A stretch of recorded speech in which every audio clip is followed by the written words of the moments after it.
사랑하는 형제자매 여러분, 오늘은 교회력 성령 강림 후 6째 주일입니다.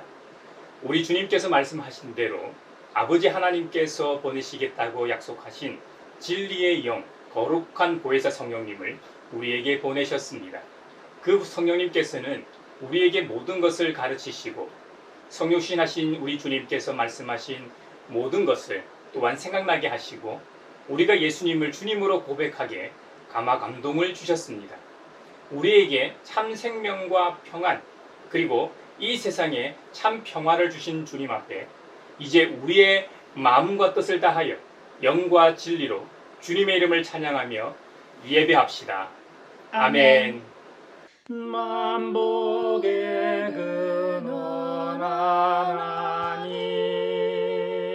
온 백성 찬송 드리고 저 천사여 찬송하세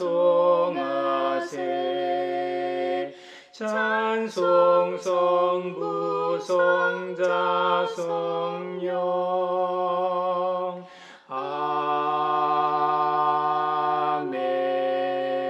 아멘.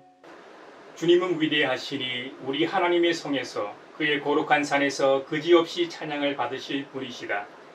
우뚝 솟은 아름다운 봉우리 온 누리의 기쁨이로구나. 자폰산의 봉우리 같은 시온산은 위대한 왕의 도성. 하나님은 그 성의 여러 요새에서 자신이 피난처이심을 스스로 알리셨다.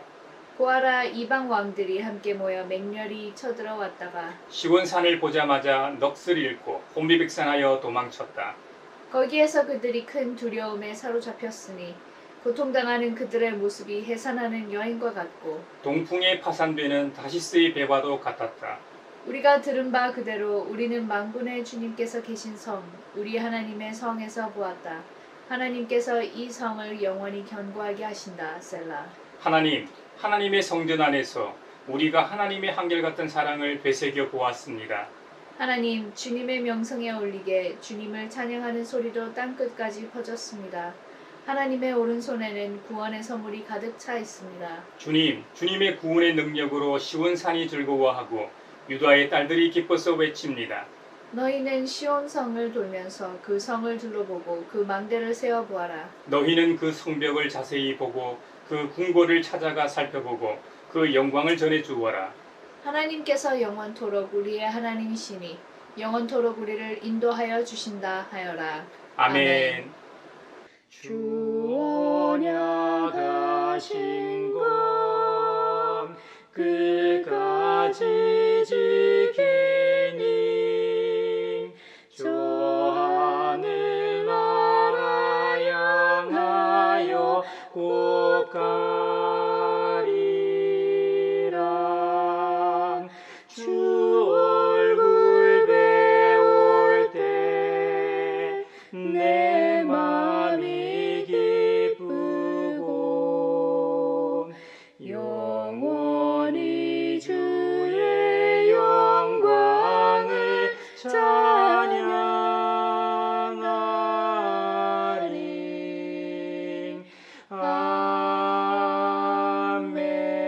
아멘.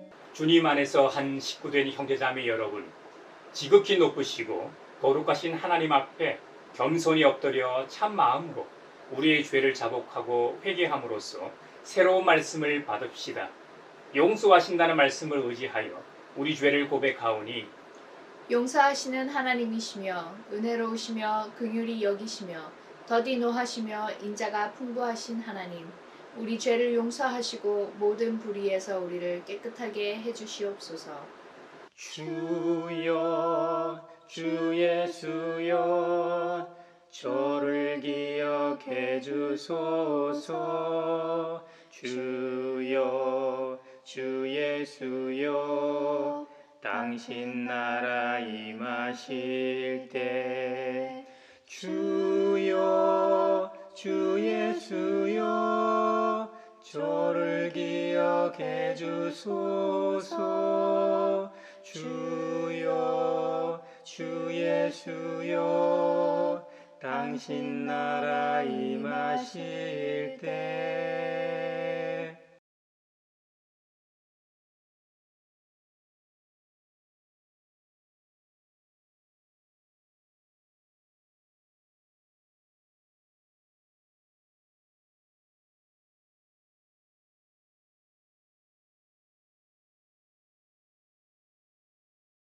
주님의 말씀이 여기 있습니다. 우리 중 누가 정죄의 자리에 설 수 있습니까? 오직 그리스도, 우리를 위해 죽으시고 다시 살아나신 주님뿐이십니다. 그 주님께서는 나도 너를 정죄하지 아니하노니 가서 다시는 죄를 범하지 말라고 말씀하셨습니다. 우리 주님께서 여러분의 죄를 용서하셨음을 주님의 이름으로 선언합니다. 아멘. 찬미하여라 오 나의 영혼아 찬미하여라 거룩한 주 이름 찬미하여라 오 나의 영혼아 찬미하여라 거룩한 주 이름. 오늘 우리에게 주시는 구약의 말씀은 사무엘하 5장 1절에서 5절, 9절에서 10절입니다. 하나님의 말씀을 경청하십시오. 이스라엘의 모든 지파가 헤브론으로 다윗을 찾아가서 말하였다. 우리는 임금님과 한 고륙입니다. 전에 사울이 왕이 되어서 우리를 다스릴 때에 이스라엘 군대를 거느리고 출전하였다가 다시 데리고 돌아오신 분이 바로 임금님이십니다. 그리고 주님께서 내가 나의 백성 이스라엘의 목자가 될 것이며 내가 이스라엘의 통치자가 될 것이다 하고 말씀하실 때에도 바로 임금님을 가리켜 말씀하신 것입니다. 그리하여 이스라엘의 모든 장로가 헤브론으로 왕을 찾아오니 다윗 왕이 헤브론에서 주님 앞으로 나아가 그들과 언약을 세웠다. 그리고 그들은 다윗에게 기름을 부어서 이스라엘의 왕으로 삼았다. 다윗은 30살의 왕이 되어서 40년 동안 다스렸다. 그는 헤브론에서 7해 6달 동안 유다를 다스리고 예루살렘에서 33해 동안 온 이스라엘과 유다를 다스렸다. 다윗은 그 산성을 점령하고 나서 그 산성에 살면서 그 이름을 다윗성이라고 하였다. 그가 성을 쌓았는데 밀로에서부터 안쪽으로 성을 쌓았다. 만군의 주 하나님이 다윗과 함께 하심으로 다윗이 점점 강대해졌다. 주님 주시는 참된 평화가 내 맘속에 넘치네. 주의 말씀에 거센 풍랑도 잠잠하게 되도다. 오늘 우리에게 주신 서신의 말씀은 고린도후서 12장 2절에서 10절입니다. 하나님의 말씀을 경청하십시오. 나는 그리스도를 믿는 사람 하나를 알고 있습니다. 그는 14년 전에 셋째 하늘에까지 이끌려 올라갔습니다. 그때에 그가 몸 안에 있었는지 몸 밖에 있었는지 나는 알지 못하지만 하나님께서는 아십니다. 나는 이 사람을 압니다. 그가 몸을 입은 채 그렇게 했는지 몸을 떠나서 그렇게 했는지 나는 알지 못하지만 하나님께서는 아십니다. 이 사람이 낙원에 이끌려 올라가서 말로 표현할 수도 없고 사람이 말해서도 안 되는 말씀을 들었습니다. 나는 이런 사람을 자랑하려고 합니다. 그러나 나 자신을 두고서는 내 약점밖에는 자랑하지 않겠습니다. 내가 자랑하려 하더라도 진실을 말할 터이므로 어리석은 사람이 되지는 않을 것입니다. 그러나 자랑은 삼가겠습니다. 그것은 사람들이 내게서 보거나 들은 것 이상으로 나를 평가하지 않게 하려는 것입니다. 내가 받은 엄청난 계시들 때문에 사람들이 나를 과대평가하는지도 모릅니다. 그러므로 내가 교만하게 되지 못하도록 하나님께서 내 몸에 가시를 주셨습니다. 그것은 사탄의 하수인이라고 할 수 있는데 그것으로 나를 치셔서 나로 하여금 교만해지지 못하게 하시려는 것이었습니다. 나는 이것을 내게서 떠나게 해달라고 주님께 3번이나 간청하였습니다. 그러나 주님께서는 내게 이렇게 말씀하셨습니다. 내 은혜가 내게 족하다. 내 능력은 약한 데서 완전하게 된다. 그러므로 그리스도의 능력이 내게 머무르게 하기 위하여 나는 더욱더 기쁜 마음으로 내 약점들을 자랑하려고 합니다. 그러므로 나는 그리스도를 위하여 병약함과 모욕과 궁핍과 박해와 곤란을 겪는 것을 기뻐합니다. 내가 약할 그 때에 오히려 내가 강하기 때문입니다. 주님 주시는 참된 평화가 내 맘속에 넘치네. 주의 말씀에 거센 풍랑도 잠잠하게 되도다. 오늘 우리에게 주시는 복음의 말씀은 마가복음 6장 1절로 13절입니다. 주님의 말씀을 경청하십시오. 예수께서 거기를 떠나서 고향에 가시니 제자들도 따라갔다. 안식일이 되어서 예수께서 회당에서 가르치기 시작하셨다. 많은 사람이 듣고 놀라서 말하였다. 이 사람이 어디에서 이런 모든 것을 얻었을까? 이 사람에게 있는 지혜는 어떤 것일까? 그가 어떻게 그 손으로 이런 기적들을 일으킬까? 이 사람은 마리아의 아들 목수가 아닌가? 그는 야고보와 요셉과 유다와 시몬의 형이 아닌가? 또 그의 누이들은 모두 우리와 같이 여기에 살고 있지 않은가? 그러면서 그들은 예수를 달갑지 않게 여겼다. 그래서 예수께서 그들에게 말씀하셨다. 예언자는 자기 고향과 자기 친척과 자기 집 밖에서는 존경을 받지 않는 법이 없다. 예수께서는 다만 몇몇 병자에게 손을 얹어서 고쳐주신 것 밖에는 거기서는 아무 기적도 행하실 수 없었다. 그리고 그들이 믿지 않는 것에 놀라셨다. 그리고 예수께서는 마을들을 두루 돌아다니시며 가르치셨다. 그리고 12 제자를 가까이 부르셔서 그들을 둘씩 보내시며 그들에게 악한 귀신을 억누르는 권능을 주셨다. 그리고 그들에게 명하시기를 길을 떠날 때에는 지팡이 하나밖에는 아무것도 가지고 가지 말고 빵이나 자루도 지니지 말고 전대에 동전도 넣어 가지 말고 다만 신발은 신되 옷은 두 벌 가지지 말라고 하셨다. 또 그들에게 말씀하셨다. 어디서 어느 집에 들어가든지 그곳을 떠날 때까지 거기에 머물러 있어라. 어느 곳에서든지 너희를 영접하지 않거나 너희의 말을 듣지 않거든 그곳을 떠날 때에 너희의 발에 묻은 먼지를 털어서 그들을 고발할 증거물로 삼아라. 그들은 나가서 회개하라고 선포하였다. 그들은 많은 귀신을 쫓아내며 수많은 병자에게 기름을 발라서 병을 고쳐 주었다. 이것은 주님의 말씀입니다. 하나님 감사합니다. 주님 주시는 참된 평화가 내 맘속에 넘치네. 주의 말씀에 거센 풍랑도 잠잠하게 되도다. 소외된 이들을 위하여 기도합니다. 30년 전 충남 서천에 화력발전소가 건설되고 환경 파괴뿐만 아니라 미세먼지, 매연, 전자파로 마을 주민들 중에 암 환자가 속출했다고 합니다. 2017년에 기존의 화력발전소가 폐기되었지만 신규 화력발전소가 다시 건설되었습니다. 주민들은 당장 발전소 가동을 중단하고 송전선로를 지중화하도록 요구하고 있습니다. 주민들의 목소리가 충분히 반영되게 하시고 한국발전과 여러 관계자들이 자연과 인간을 위해 가장 지속 가능한 해결책을 내게 하소서.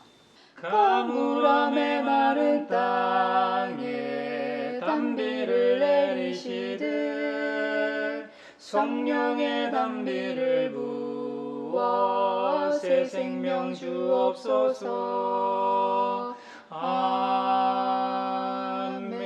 아멘. 사회를 위하여 기도합니다. 올해는 34년 만에 가장 늦은 장마로 어제부터 전국에 걸쳐 장마가 시작되었습니다. 최근 한반도 기후 특성상 집중 게릴라성 호우가 빈번할 거라는 예보가 있었습니다. 천둥, 번개, 돌풍을 동반한 강한 비로 인해 하수도, 우수관 등 물이 역류하거나 도시 내의 저지대 지역과 산간, 하천 등에서는 범람, 침수가 우려됩니다. 또한 하수구나 배수로, 공사장, 비탈면, 옹벽, 축대 등의 피해가 없도록 민관군이 협력하여 안전사고를 대비하게 하소서. 그리고 7, 8월은 피서객들이 계곡이나 해변에서 휴양을 즐기는 시기입니다. 피서객들도 코로나에 조심하며 각자가 안전하게 피서를 즐길 수 있게 하소서. 가장 늦은 장마 기간 동안 인명, 재산 피해가 가장 적은 한 해가 되게 하소서. 가물함에 마른 땅에 단비를 내리시듯 성령의 단비를 부어 새 생명 주옵소서. 아멘. 세계 평화를 위하여 기도합니다.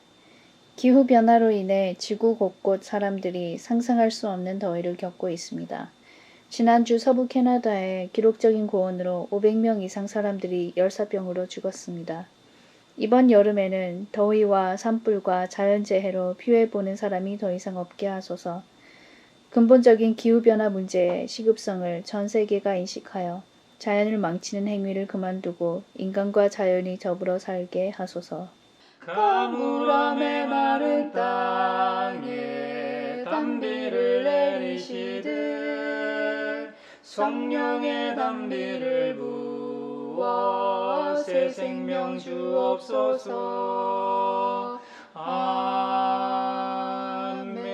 아멘. 이스라엘의 국기를 보면 흰 바탕에 위아래로 파란색 가로 줄무늬가 있고 그 가운데 큰 별이 하나 있습니다. 그 별이 바로 다윗의 별입니다.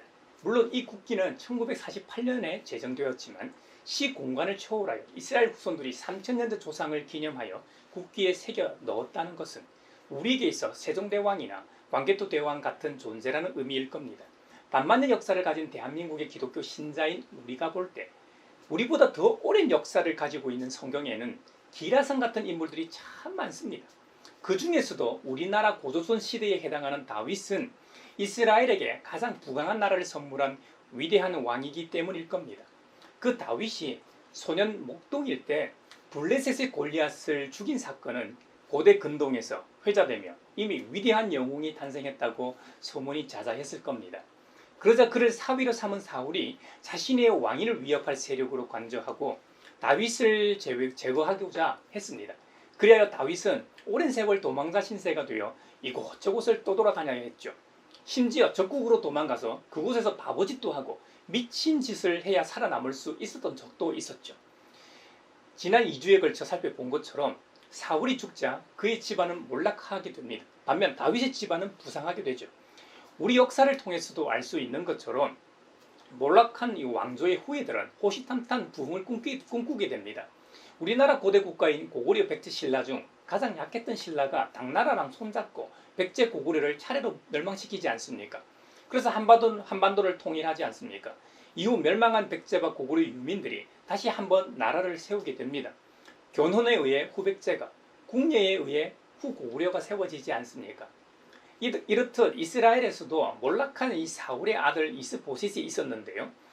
다른 아들들과 함께 왜 전장에 출전하지 않았는지 정확한 이유는 알 수 없지만 아마도 전쟁에서 모두가 죽게 되었을 때 왕위를 이을 왕자 하나를 남겨놓은 것이 아닌가 하는 생각이 듭니다. 사울의 아들 이스보셋이 이스라엘의 왕이 될 때에 그의 나이가 40살이었다고 하니 그런 짐작이 갑니다. 그래서 이스보셋은 아버지 사울을 이어 이스라엘 12지파를 다 다스린 것은 아니고 다윗의 소속 지파였던 유다 지파를 뺀 나머지 11지파의 왕이 되었던 것이죠. 이스보셋을 도와 나라를 재건하려고 했던 아브넬이라는 인물이 있었는데요. 아브넬은 사울의 군사령관 넬의 아들이었습니다. 그 아브넬은 짧은 기간이었지만 이스라엘에서 가장 권력이 있는 사람이 되었습니다. 하지만 이스라엘 내전, 즉 다윗의 유다와 이스보셋의 11지파 사이에 있었던 이 전쟁이 크게 일어납니다. 그 내전에서 전세가 불리하자 아브넬은 이스보셋을 배신하게 됩니다. 그리고 이스보셋의 이 군 지휘관 2명이 있었는데요. 그 두 사람 역시 전세가 불리하자 다윗에게 투항을 하게 됩니다. 근데 말입니다. 자신들의 목숨과 공을 인정받기 위해 자신이 죽은 이스보셋의 머리를 잘라 다윗에게 가져갑니다. 참 인생이란 게 예나 지금이나 허무합니다. 그렇게 전장에서 함께했던 전우임에도 불구하고 자신의 안위와 자리를 위해 배신을 밥 먹듯이 하는 걸 보면 말입니다. 결론적으로 배신자 아브넬도 이스보셋의 두 장군도 사울의 마지막 아들 이스보셋도 죽고 내전은 다윗의 승리로 끝나게 됩니다.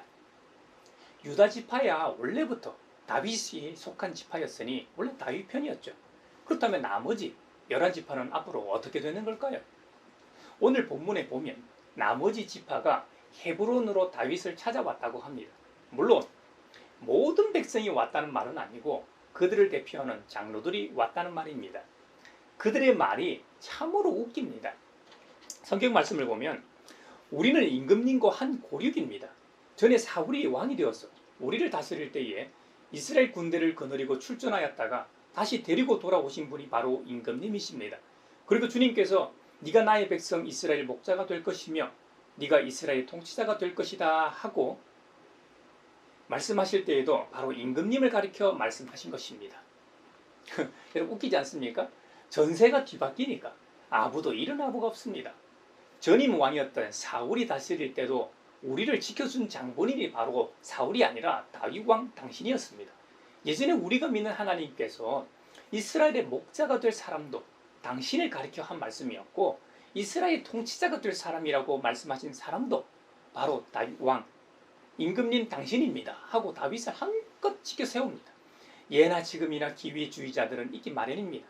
겉으로는 자신이 속한 지파와 나라를 위한다고 하지만 정작 그의 심정을 들여다보면 자신과 자신의 집안의 이 안위를 위한 사람들입니다. 심지어 자기만 살자고 가족도 버리는 사람도 있으니까 말이죠. 그래서 다윗은 헤브론에서 이스라엘 전체의 왕으로 공식적으로 등극하게 됩니다. 다윗은 30세의 왕위에 올라 40년간 통치하게 되는데요.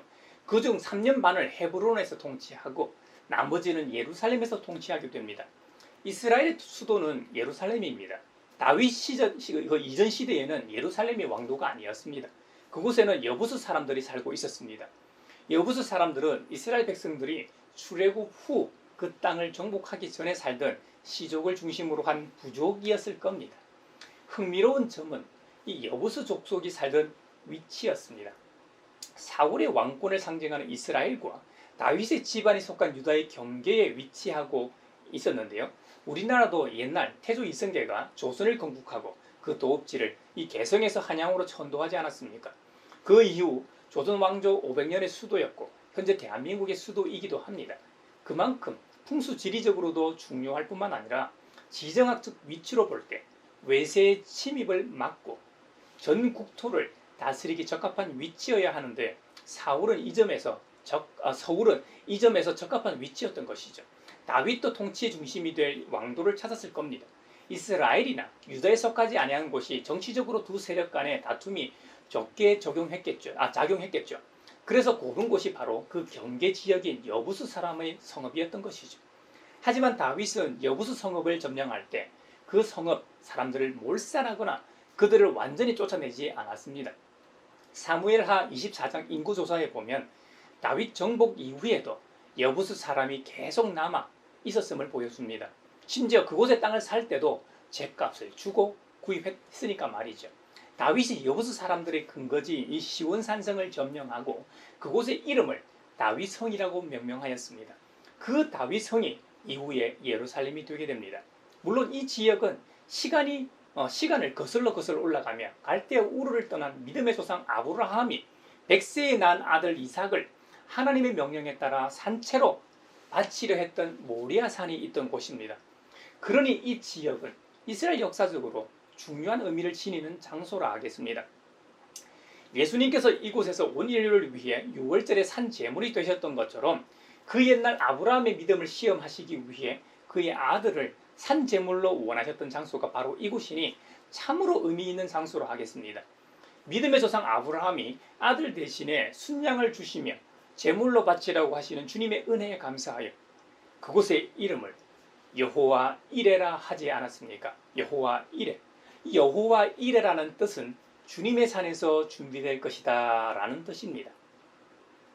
주님께서 예배하신 모든 곳이 예배의 자리라는 의미이겠지요. 여러분, 이제 그 거룩한 자리는 영적으로 그리스도인인 우리의 삶의 자리가 되어야 합니다. 주일날 예배당에 모여 예배드리는 장소만이 아니라 진정한 의미에서 우리의 가정이 시온산이 되어야 합니다. 우리의 일터가 시온산이어야 한다는 말입니다.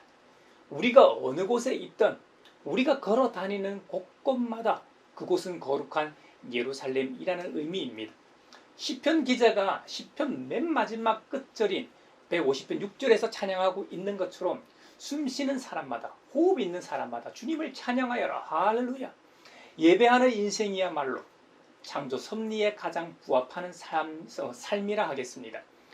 우리 주님께서는 이사야 43장 21절에서 말씀하시길 이 백성은 나를 위하라고 내가 지은 백성이다. 그들이 나를 찬양할 것이다. 이 구절은 지금 우리가 보고 있는 세번역 성경보다는 개역 개정판이 더 와닿습니다. 이 백성은 내가 나를 위하여 지었나니 나를 찬송하게 하려 함이니라. 아멘. 한마디로 인간 창조의 목적은 하나님을 예배하는 것입니다. 교회에서 매 주일마다 함께 모여 예배하는 이유는 우리의 존재 이유이기 때문일 겁니다. 피조물인 우리 개개인마다 찬양하고 창조주를 높이는 것도 좋지만 피조물이 함께 모여 창조주를 찬양하는 멜로디와 하모니는 실로 우주적인 찬양이요 예배일 겁니다. 그러므로 매주일 예배당에서 같은 신앙을 고백하는 이들이 함께 모여 창조와 구속의 은혜를 찬양하는 것은 실로 아름다운 행위 예술이라 하겠습니다. 고린도후서 12장에 보면 사도 바울이 자신의 신비로운 체험을 기록하고 있는 내용이 나옵니다. 바울은 자신의 체험을 통해 자신이 대단한 것이 아니라 오직 주님의 은혜임을 강조하며 주님을 높이고 있습니다. 사도 바울이 그 당시 고린도 교회에 이 편지를 보낼 시점으로부터 14년 전에 셋째 하늘에까지 이끌려 올라간 적이 있었다고 합니다. 얼마나 황홀했던지, 자신이 몸 안에 있었는지 몸 밖에 있었는지 알지 못할 정도였다는 것이죠. 그곳에서 그는 말로 표현할 수도 없고 사람이 말해서도 안 되는 말씀을 들었다는 겁니다. 여러분, 이런 경험은 누구에게나 주어지는 것이 아닙니다.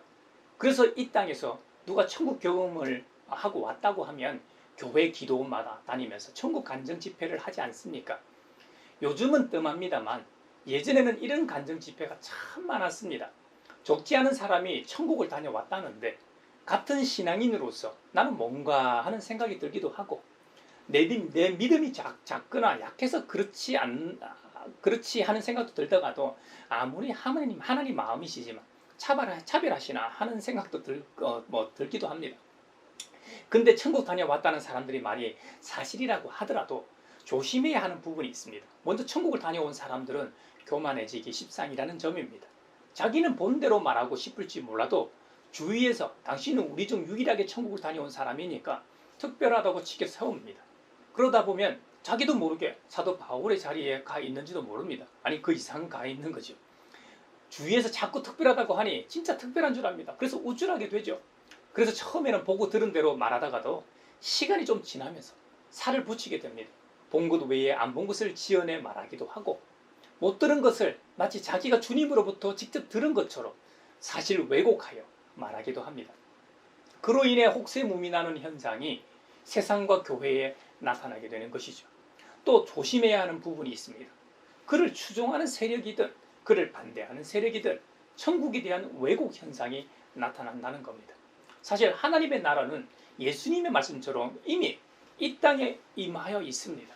그런데도 죽어서 가는 천국에 가기 위해 길을 씁니다.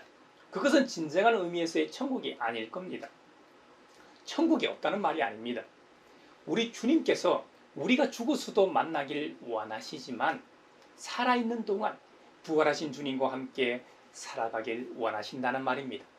이 땅에서 천국을 맛보고 살다 죽어서 진짜로 주님과 함께 영원토록 살아야 한다는 말입니다. 그러므로 우리는 이단 사이비처럼 추종하는 세력에 의해 이단 사이비라는 이 달리는 열차를 멈추지 못하는 우를 범하지 말아야 하겠습니다. 그리고 혹세무민하는 이들 때문에 진짜 실존하는 하나님의 나라에 대해 불신하는 태도도 금해야 하겠습니다. 여러분, 하나님의 나라는 실제로 존재합니다. 창조주 하나님께서 계시는 한 그 나라는 없어지지 않습니다. 그리고 우리 모두가 그 나라에서 영원토록 주님과 함께 살기를 바랍니다. 무엇보다 주님께서 우리에게 허락하신 이 땅에서 그 낙원을 누리며 살길 바랍니다. 우리가 이 땅에서 천국의 참맛을 누리지 못한다면 우리 주님의 십자가의 은총을 값싼 것으로 만드는 것인지도 모릅니다. 이번 한 주간도 창조의 은혜와 구속의 은총을 맛보고 누리는 저와 여러분이 되시길 바랍니다. 성경에 기록되었다면 그것은 사실일 텐데 사도 바울이 천국에 갔다 왔다면 진짜로 주님의 은혜로 갔다 왔다는 말이잖아요. 그렇다면 이것은 자랑거리이죠. 그런데도 사도 바울은 이것을 자랑한 것이 아니라 자신의 약점 밖에는 자랑하지 않겠다고 합니다. 앞서 천국 간증으로 인해 혹세무민하는 얘기를 했었는데요. 고린도후서 12장 6절에 보면 이런 말씀이 기록되어 있습니다. 내가 자랑하려 하더라도 진실을 말할 터이므로 어리석은 사람이 되지는 않을 것입니다. 그러나 자랑은 삼가겠습니다. 그것은 사람들이 내게서 보거나 들은 것 이상으로 나를 평가하지 않게 하려는 것입니다. 아멘. 사람들이 내 의도와는 달리 내게서 보거나 들은 것 이상으로 나를 평가하지 않게 하려는 이유에서 자랑하지 않겠다고 합니다. 여러분, 이것이 성경의 가르침입니다. 이것이 기독교인의 자세입니다. 사도 바울의 고백처럼 나의 나 된 것은 오직 주님의 은혜이기 때문이죠. 이 땅에서 사는 모양이 좀 다를 수는 있어도 우리 모두가 살아가는 것은 주님의 은혜가 맞죠. 그러니 누가 주님 앞에서 더 높은 사람이며 누가 더 아래 사람이겠습니까? 우리가 좀 더 배운다고 주님만큼 똑똑할 수 있겠습니까? 그러니 좀 더 배웠다고 좀 더 높은 위치에 올라 권력을 휘두른다고 창조주와 이 세상 주관자이겠습니까? 그러니 그리스도인인 저와 여러분은 주님 앞에서 항상 넘어질까 조심해야 하겠습니다. 겸손의 은혜가 우리 모두에게 있기를 바랍니다. 사실 사도 바울이 받은 계시는 부러울 정도로 실로 엄청난 것들이 많습니다. 그래서 사람들은 사도 바울을 위대한 선생이라고 사도라고 말들 합니다. 하지만 사도 바울도 고린도후서 12장 7절에서 경고합니다. 내가 받은 엄청난 계시들 때문에 사람들이 나를 과대평가하는지도 모릅니다. 그러므로 내가 교만하게 되지 못하도록 하나님께서 내 몸에 가시를 주셨습니다. 그것은 사탄의 하수인이라고 할 수 있는데 그것으로 나를 치셔서 나로 하여금 교만해지지 못하게 하시려는 것이었습니다. 사도 바울은 자신도 자신이 교만할 수 있다는 것을 알고 있었나 봅니다. 그래서 주님께서는 안전장치로 육체의 질병을 주셨다고 합니다. 그 육체의 질병을 위해 3번이나 진지하고 간절하게 간청하였으나 거절당했다고 합니다. 그 이유가 무엇인가? 주님은 사도 바울에게 이렇게 말씀하셨다는 겁니다. 내 은혜가 내게 족하다. 내 능력은 약한 데서 완전하게 된다. 그러므로 그리스도의 능력이 바울 자신에게 머무르게 하기 위하여 바울 본인은 더욱더 기쁜 마음으로 약점들을 자랑하려고 한다는 겁니다. 바울은 복음을 위해 자신이 겪어야 했던 이 수많은 고초를 자랑한다고 합니다. 병약함, 모욕, 궁핍, 박해, 곤란 등을 겪는 것을 누가 좋아하겠습니까? 하지만 사도 바울은 오히려 기쁘다는 겁니다. 참 이상한 사람입니다. 하지만 그럴 때 내가 약할 때 주님께서 힘을 주시기 때문입니다. 내가 약해져야지만 강하신 주님께서 일하신다는 원리입니다. 전적인 주님의 은혜를 말하고 있는 것입니다. 인간은 아담의 모습을 볼 때 타락할 수밖에 없는 존재임을 누구도 부인할 수 없습니다. 그래서 우리 모두는 주님의 은혜가 절실히 필요한 것이죠.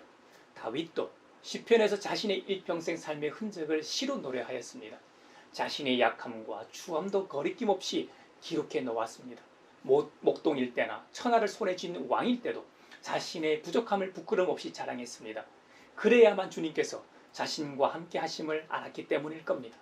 저와 여러분도 주님과 사람 앞에서 고상한 척하지 말고 우리의 연약함을 인정하고 항상 겸손할 수 있기를 바랍니다. 그래야 주님이 우리와 항상 함께 하십니다. 주님께서는 지난주 말씀처럼 회당장 야이로의 딸과 12회의 혈루증으로 고통받던 여인을 고쳐주신 이후 고향 나사렛으로 가셨습니다. 이제는 혼자가 아닙니다. 예수님을 추종하는 세력인 12제자들이 함께 고향행 길에 동행했습니다. 아마도 예수님의 소문이 고향 나사렛에서도 이슈였을 겁니다. 회중을 현혹하는 것이라고 말하는 사람도 있었을 것이고 아니야 진짜 메시아일지도 몰라 하는 여러 입장이 혼재되어 있었을 겁니다. 안식일이 되어서 예수님께서는 회당으로 가셨고 심지어 가르치기까지 하셨습니다. 많은 사람들이 듣고 놀라서 말하였다고 마가복음 6장 2, 3절에 기록합니다. 이 사람이 어디에서 이런 모든 것을 얻었을까? 이 사람에게 있는 지혜는 어떤 것일까? 그가 어떻게 그 손으로 이런 기적들을 일으킬까? 이 사람은 마리아 아들 목수가 아닌가? 그는 야고보와 요셉과 유다와 시몬의 형이 아닌가? 또 그의 누이들은 모두 우리와 같이 여기에 살고 있지 않은가? 예수님의 가르침과 기적들을 보고도 그들은 믿지 못하였던 것 같습니다. 어릴 적부터 동네에서 함께 생활하면서 나고 자라는 과정을 다 지켜봤는데 사고 뭉치는 아니었지만 그렇다고 특별할 것도 없는 평범한 아이였고 청년이었는데 어떻게 이렇게 달라질 수 있을까 하는 생각이 들지 않았을까요? 근데 말입니다. 그들은 예수님을 달갑지 않게 여겼다는 겁니다. 자기들이 손해볼 일도 없는데 왜 사람들은 예수님을 달갑지 않게 여겼을까요? 그래서 예수님께서 그들에게 말씀하십니다. 예언자는 자기 고향과 자기 친척과 자기 집 밖에서는 존경을 받지 않는 법이 없다고 말씀하신 뒤에 소수에게만 병을 고쳐주셨다고 합니다. 예수님도 자신을 믿지 못하는 고향 사람들에게 화가 나신 걸까요? 아니면 삐치셨기 때문일까요? 예수님의 반응은 그들이 믿지 않는 것에 놀라셨다고 하는 기록을 볼 때 아무리 고향에서 잘 아는 사람들이라고 해도 나타나는 현상, 결과를 보고 믿지 않는 것은 도무지 말이 안 된다고 생각하신 것 같습니다. 환자에게 가장 필요한 사람은 두말할 것 없이 의사입니다. 그 분야에 정통한 전문의입니다. 의술 때문에 부족함이 많은 의사라고 해도 급하게 되면 그를 찾게 되어 있습니다. 이것은 의술에 대한 믿음이죠. 다른 이유를 그를 찾는 게 아니잖아요. 환자는 의사의 인격을 보고 찾아가는 게 아닙니다. 물론 인격적이고 상냥하고 친절하면 치료받는 동안 좋겠죠. 하지만 더 중요한 것은 아픈 곳을 치료할 수 있느냐 없느냐입니다. 이 믿음이라는 것은 복음서를 통해 보면 처음에는 호기심에 의해 시작할지 모릅니다. 하지만 진짜 다급해야 생기는가 봅니다. 예수님께서는 곳곳에서 상황마다 믿음에 대해서 강조하셨습니다. 그때마다 주님으로부터 믿음이 있다고 인정받은 사람들을 보면 대부분 절박한 상황이었습니다. 이제는 더 이상 의지할 데도 없고 마지막으로 예수님밖에 없는 상황이었던 사람들이었습니다. 불신하는 자들이 믿음이 생기기 위해서는 막다른 곳으로 몰려야 생기나 봅니다. 지난주 살펴보았던 것처럼 회당장 야이로의 딸은 이미 죽었습니다.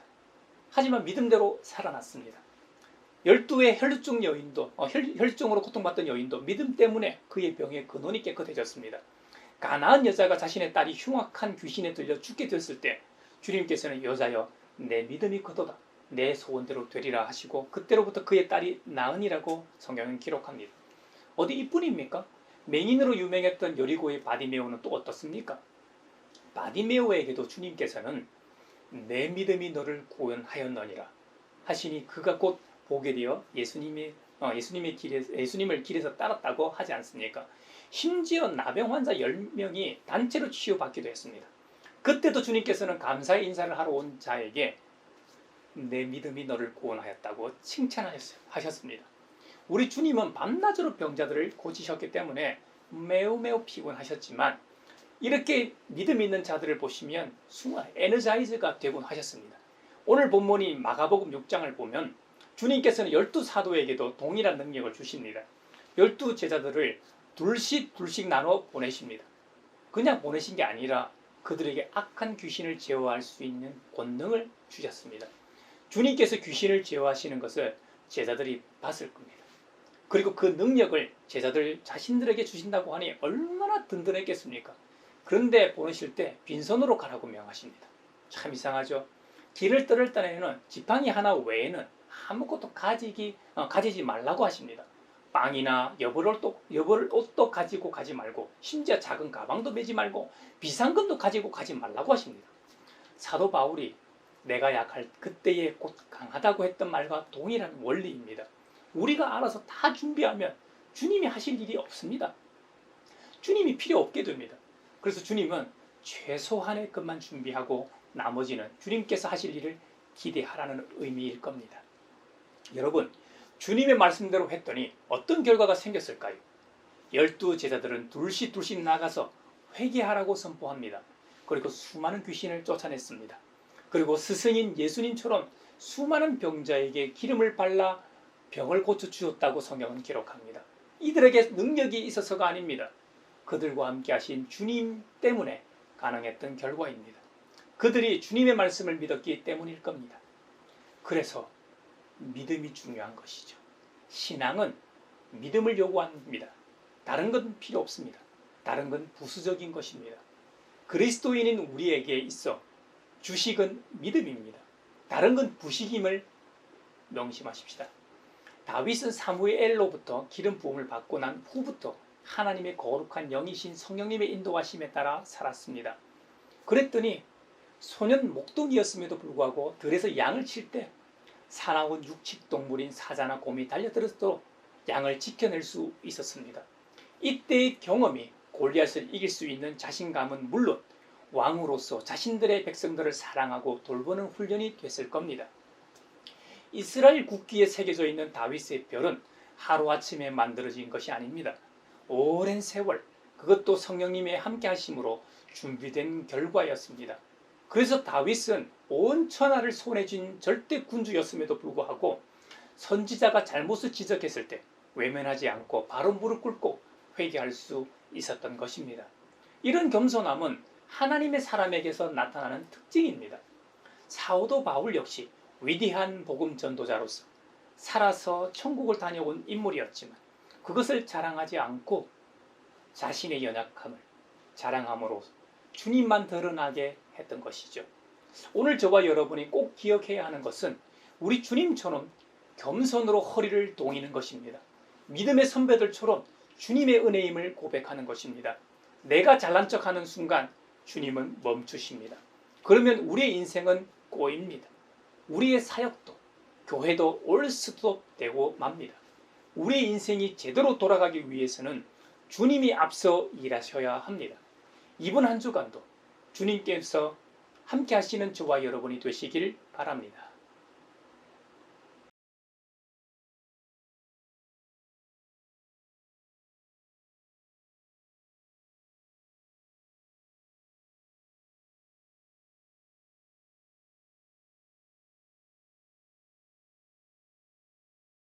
나의 하나님 받으소서. 주께 드리는 이 예물을 소리 높여 감사로 주께 드리네. 아멘. 여기에 모인 우리는 우리의 믿음의 역사와 사랑의 수고와 우리 구주 예수 그리스도에 대한 소망의 인내를 여기 연보에 담아 올려드립니다. 주님께서 말씀하신 대로 인색함으로나 억지로 하지 않고 믿음대로 된다는 확신을 가지고 살게 하신 은혜에 감사하여 각각 그 마음에 정한 대로 즐거운 마음으로 바치오니 향기로운 예물이 되게 하소서. 은혜의 주님, 우리의 정성을 어여삐 여기시어 주님께서 베푸신 은혜에 비하면 보잘것없지만 말씀하신 대로 미리 구별하여 드리오니 기쁘게 받으시옵소서. 우리의 가진 것이 비록 적어도 바치는 기쁨은 더욱 커지고 버는 것이 적어도 나누는 즐거움은 더욱 넘쳐 우리 믿음의 소문이 각서에 퍼지게 하소서. 우리 주 예수 그리스도의 이름으로 감사하며 기도하옵나이다. 아멘. 생명의 주 나를 위해 보배 피를 쏟을 때 바다 같은 주의 사랑 그의 자비 넘치네. 그 사랑 누가 잊으리. 그 찬양 누가 멈추리. 그의 사랑 그의 자비 영원히 기억되리. 평화의 인사를 나누겠습니다. 주님의 평화를 빕니다. 주님의 평화가 여러분과 함께 하시길 기원합니다. 이제 축도하겠습니다. 하나님 나라의 백성으로 부르신 아버지 하나님께서 여러분에게 복의 복을 내려주셔서 언제 어디서나 여러분을 지키시기를 원하며 주님께서 그분의 인자한 얼굴을 여러분에게 비추사 필요에 따라 물질과 건강과 은혜 베푸시기를 원하며 주님께서 여러분에게 그리고 여러분의 가정과 하는 일과 자녀들에게 함께 하시길 원하며 주님의 몸된 하나의 거룩하고 보편적인 사도적인 모든 교회와 코로나 종식을 바라는 이 나라와 세계 그리고 오늘 말씀처럼 성령님의 인도하심에 따라 주님과 함께 동행하길 바라는 사람들 위에 평강 주시기를 성부와 성자와 성령의 이름으로 축원하옵나이다. 아멘.